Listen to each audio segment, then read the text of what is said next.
ओम शांति। बाबा आज हम बच्चों को टाइटल दे रहे हैं, तुम रूहानी अश्व हो। जैसे हमेशा घोड़े को रेस के लिए रखा जाता है, ऐसे ही बाबा कहते हैं तुम आत्माओं को भी विजयी रथ में आने की रेस करनी है ना। हमने जब भी कहानियाँ सुनी है तो घोड़ों की रेस है ना, इसी तरीके से बाबा भी कहते हैं आप बच्चे महारथी अश्व हो, क्योंकि आप बच्चों को नई दुनिया में जाने की सच्ची रेस करनी है। और वो राजाई पद पाएंगे कैसे? बाबा की याद से। तो एक होते हैं स्थूल रूप में अश्व, ये शरीर को भी घोड़ा कहा जाता है, और एक हम जो रूहानी रेस कर रहे हैं, नई दुनिया में जाने के लिए विजयी बन रहे हैं, उसके लिए बाबा हम बच्चों को समझा रहे हैं। तो ऐसा पुरुषार्थ हमें करना है जो हम श्रेष्ठ सतो प्रधान नई दुनिया के लायक बन सके, और अपने सभी कर्म इंद्रियों को हम कंट्रोल करके चलें, ताकि हम अन्य आत्माओं की सेवा कर सके सहज रूप से। तो इस तरीके से बाबा ने बहुत अच्छी पॉइंट हम बच्चों को समझाई है। सुनते हैं 10/12/2022 के बाप दादा के साकार महावाक्यों में।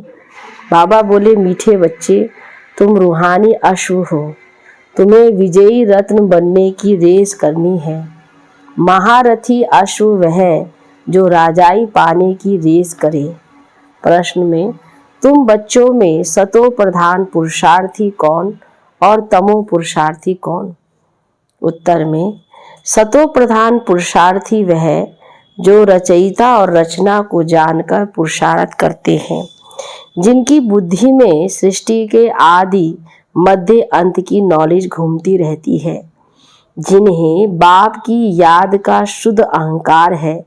और तमो पुरुषार्थी वह जो कहते कल्प पहले जैसा पुरुषार्थ किया होगा वैसा कर लेंगे, जो मिलना होगा वह मिल जाएगा। गीत है, दुखियों पर कुछ रहम करो माँ बाप हमारे। ओम शांति। जब यहाँ बैठते हैं तो जितना हो सके बाप की याद में रहना है। कल भी समझाया कि सारा कल्प तुम दे अभिमानी रहते हो, इस समय ही एक बार देही अभिमानी बनना पड़ता है। दे अभिमान छोड़ वापिस चलना है। ये कपड़े अथवा तन बहुत पुराने हो गए हैं। यह देह का अशुद्ध अहंकार छोड़ना है। बाप को याद करना है। बाप को याद तो करते हैं, परंतु पता नहीं कि हमारा बाप कौन है। कह देते हैं बाप सर्वव्यापी है, फिर तो पुकार भी ना सके। गाते तो है ना कि ओ गॉड फादर। जब किसी को दुख होता है तो गॉड को याद करते हैं तो बुद्धि ऊपर चली जाती है। अगर भगत ही भगवान को, फिर तो बाबा कहते हैं अगर भगत ही भगवान हो, फिर तो भगवान को याद करने की दरकार ही ना पड़े। ना ऐसा कहना पड़े कि हे भगवान हम दुखी कंगाल हैं, भक्ति मार्ग में है दुख, इसलिए भगवान को याद करते हैं। मैं बच्चों को सुख देकर जाता हूँ तो उस सुख को सभी याद करते हैं। अविनाशी बाप अविनाशी सुख दे जाते हैं। अब तुम बच्चों का तीसरा नेत्र ज्ञान का खुला है, जिससे बाप रचयिता और उसकी रचना के आदि मध्य अंत को अच्छी रीति जान चुके हैं। कल जो घर में गीता पढ़ते थे, उस गीता से रचता और रचना का नॉलेज नहीं मिलता था, और ही रचना को भूल गए। रचता को भूले तो रचना को भी भूले। बाप तीसरा नेत्र ज्ञान का देकर समझाते हैं, राजयोग सिखलाते हैं, जिससे तुम स्वर्ग के मालिक बनेंगे। गीता पढ़ने से कोई स्वर्ग की याद नहीं आ सकती। कितने लेक्चर करते हैं, अब तुम बाप से डायरेक्ट सुनते हो तो रात दिन का फर्क फील होता है। उसमें तो रचता और रचना को ही भूल जाते हैं। अभी बाबा ने रचता और रचना का राज बैठ समझाया है, और बरोबर पुरुषार्थ भी करते हैं वैसा लेने का। फिर किसका पुरुषार्थ सतो प्रधान है, किसका रजो, किसका तमो होता है। यानी उत्तम, मध्यम, कनिष्ठ पुरुषार्थी हैं। बच्चे जानते हैं कि हमारे पुरुषार्थ से इतनी ओज प्रारब्ध बनेगी, तो क्यों नहीं ऐसा पुरुषार्थ करना चाहिए। खुद भी समझते हैं कि अभी हम अच्छा पुरुषार्थ करेंगे तो कल्प कल्प ऐसा ही हमारा पुरुषार्थ होगा। अगर नहीं करते हैं तो समझ में आता है कल्प पहले भी उसने पुरुषार्थ नहीं किया है तो पद भ्रष्ट हो जाएगा। अश्व दौड़ाते हैं ना, रेस में घोड़े दौड़ होती है। कहते हैं कि फलाना ने विन किया, तो यहाँ भी नंबरवार है। कोई तो ऐसे भी हैं जो कहते हैं हम जास्ती कुछ समझने नहीं चाहते हैं, ना समझ सकते हैं, ना किसी को समझाएंगे। तो उन्हों के लिए फिर सहज युक्ति है, तो सिर्फ बाप को याद करना है। याद करना सीखेंगे कि वह भी नहीं बाबा कहते कई ऐसे बच्चे हैं जो सीधा बोल देते हैं, ना हम ज्ञान सुनाएंगे, बस जैसे हम वैसे रहेंगे। तो बाबा बच्चे को कह रहा है कि भाई याद भी करेंगे, सीखेंगे कि बस उसके लिए भी मना है। बेहद का बाप जिसको तुम भक्ति मार्ग में याद करते हो, वह बाप अब सम्मुख ब्रह्मा के तन से कहते हैं मुझे याद करो। बाबा ने रचना का राज भी समझाया है। शिव बाबा तो सभी आत्माओं का बाप है। कोई भी आत्मा को प्रजापिता नहीं कहेंगे। आत्माएं तो अनादि हैं। प्रजापिता ब्रह्मा रचता है मुख वंशावली। हम आत्माएं तो है शिव बाबा की संतान। कहते हैं कि तुम मेरे तो हो ही, जितने हो उतने ही हो। कम जास्ती आत्माएं कभी भी हो नहीं सकती। उन्हों का है बेहद ड्रामा में पाठ है। ये अनादि बना बनाया खेल है। बाप कहते हैं मैं आता हूँ जरूर एक सत्य धर्म स्थापन करने और अनेक धर्मों का विनाश कराने। तो जो सत्य धर्म प्राय लोप हो गया है वह अभी स्थापन हो रहा है। सत्य धर्म अर्थात सतयुग का आदि सनातन देवी देवता धर्म जो सत्य परमात्मा ने ही आकर स्थापन किया है। जैसे क्रिश्चियन धर्म क्राइस्ट ने स्थापन किया, वैसे आदि सनातन सत्य धर्म सत्य बाप ने स्थापन किया है। तो सचखंड स्थापन करने वाला सच्चा बाबा है। तुम ब्राह्मण बच्चे ही जानते हो कि बरोबर बाप आया हुआ है। बाबा समझाते हैं कि अब ड्रामा पूरा होता है, तो अब पुराना कपड़ा छोड़ना है। नाटक में भी एक्टर्स का पार्ट मुकर्रर हो जाता है। अपने टाइम पर कपड़े बदल कर चले जाते हैं ना। बाप कहते हैं कि अब तुम्हारी आत्मा अपवित्र हो गई है। आत्मा संपूर्ण पवित्र हो जाए तो फिर उनको शरीर भी पवित्र चाहिए। इस शरीर में रहते आत्मा को पवित्र बनाना है, नहीं तो आत्मा को हम पवित्र कहाँ बनाएंगे। पवित्र तो यहाँ ही करना है। अब 5 तत्व भी तमो प्रधान है। आत्मा जब पवित्र बन कर्मातीत अवस्था में आ जाएगी तो पुराना हिसाब किताब चुकतू हो जाएगा। यह बात बच्चों की है, बच्चे ही सुनते हैं, तो ब्राह्मण जरूर चाहिए। तुम जानते हो कि स्वर्ग की स्थापना कैसे हो, तो ब्रह्मा जरूर चाहिए। यह है ब्राह्मणों का कुल। कहते हैं कि मैं ब्रह्मा के तन का आधार लेता हूँ इन ब्राह्मणों को रचने के लिए। यह बातें तो तुम ब्राह्मण और ब्राह्मणियां ही जानते हो। ये है संगम युग की रचना। तो कितने गुहे राज हैं। शुरू में बाबा इतने गुहे राज समझाते थे क्या। कहा जाता है ना, सागर को स्याही बनाओ, जंगल को कलम बनाओ, पृथ्वी को कागज बनाओ, तो भी यह ज्ञान पूरा नहीं होगा।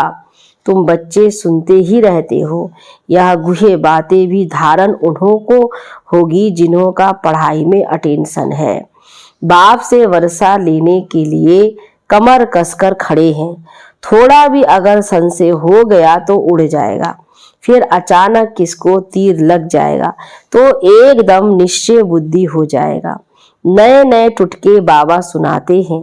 कल भी बाबा ने बहुत अच्छी रीति समझाया था। बाबा नई नई बातें उदाहरण से समझाते हैं। बाप कहते हैं कि मैं परम आत्मा परम धाम में रहने वाला हूँ, जिसको सुप्रीम सोल कहा जाता है। यहाँ की आत्मा को कोई सुप्रीम कह ना सके। सुप्रीम सोल एक ही है, उनकी ही सब बंदगी करते हैं। परम धाम में रहने वाला परमात्मा वह फिर सर्वव्यापी हो ना सके। यहाँ तो दुख है, जन्म मरण है, परमात्मा तो जन्म मरण रहित है।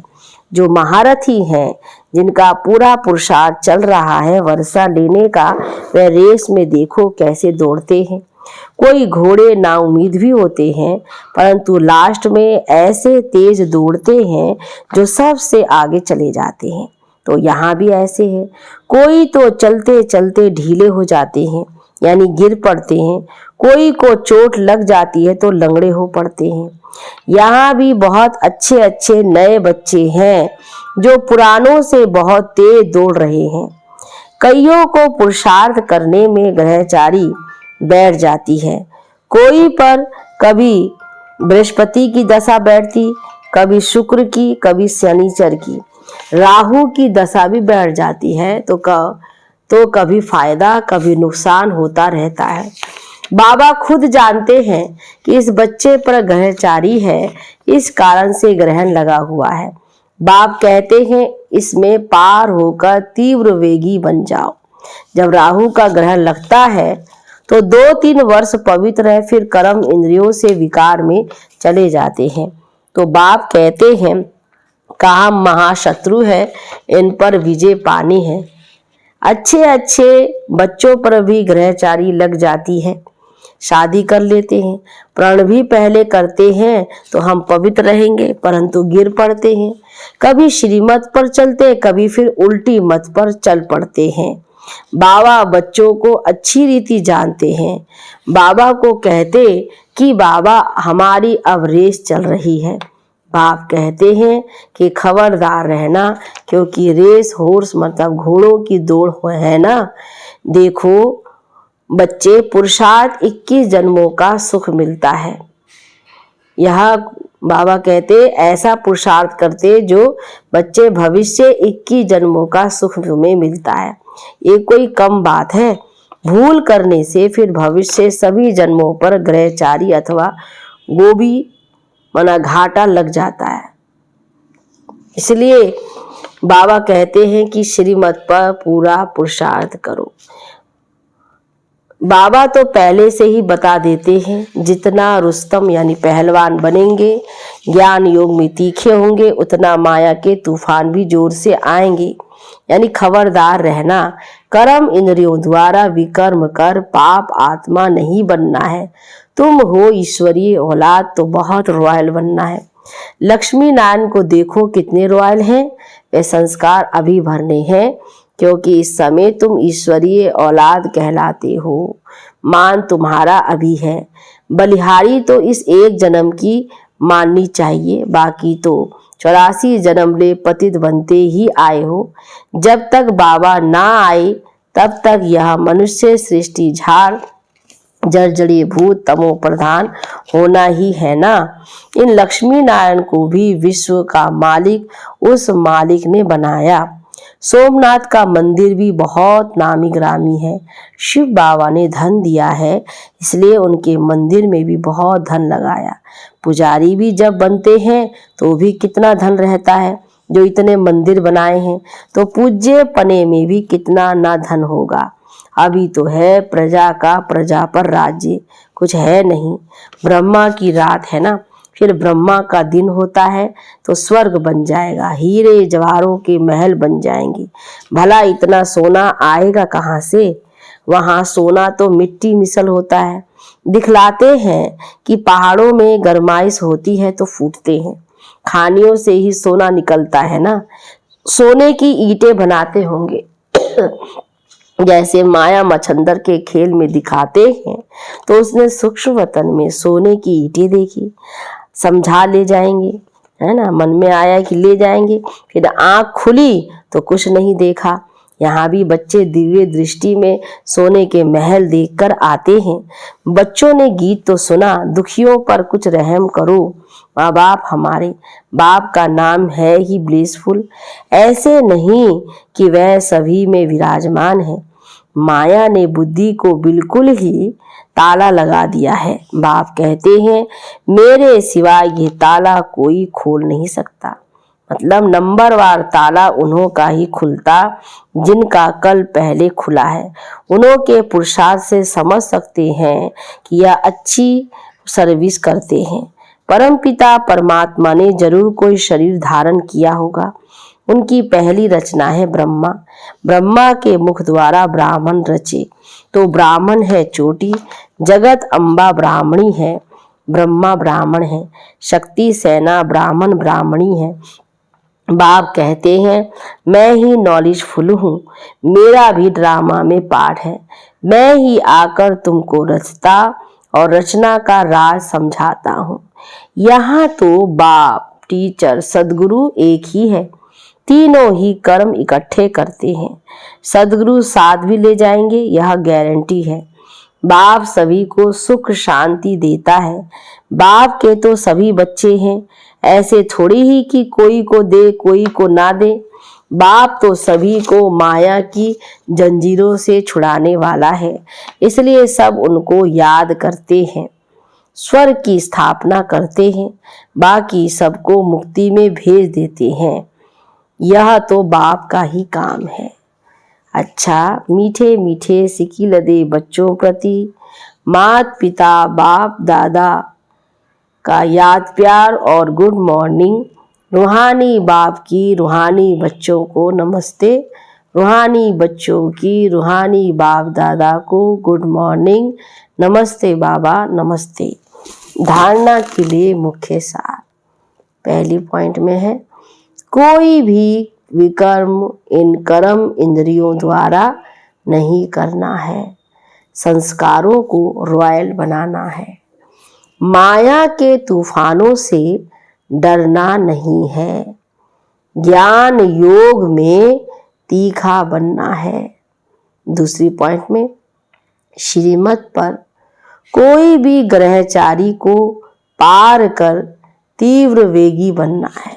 आगे बढ़ने वाले, तेज पुरुषार्थ करने वाले। उल्टी मत पर नहीं चलना है। खबरदार रहे, याद की रेस करनी है। वरदान देते हैं बाबा, हर कर्म योग युक्त युक्ति युक्त करने वाले कर्म योगी सो निरंतर योगी भव। विस्तार में, कर्म योगी आत्मा का हर कर्म योग युक्त युक्ति युक्त होगा। अगर साधारण या व्यर्थ कर्म हो जाता है तो भी निरंतर योगी नहीं कहेंगे। निरंतर योग अर्थात याद का आधार है प्यार। जो प्यारा लगता है वह स्वतः याद रहता है। प्यार वाली चीज अपनी ओर आकर्षित करती है, तो हर सेकंड, हर संकल्प, हर बोल सदा श्रेष्ठ हो और एक बाप से दिल का प्यार हो, तब कहेंगे कर्म योगी सो निरंतर योगी।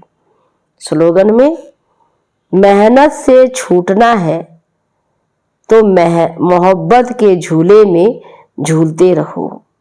अच्छा हो।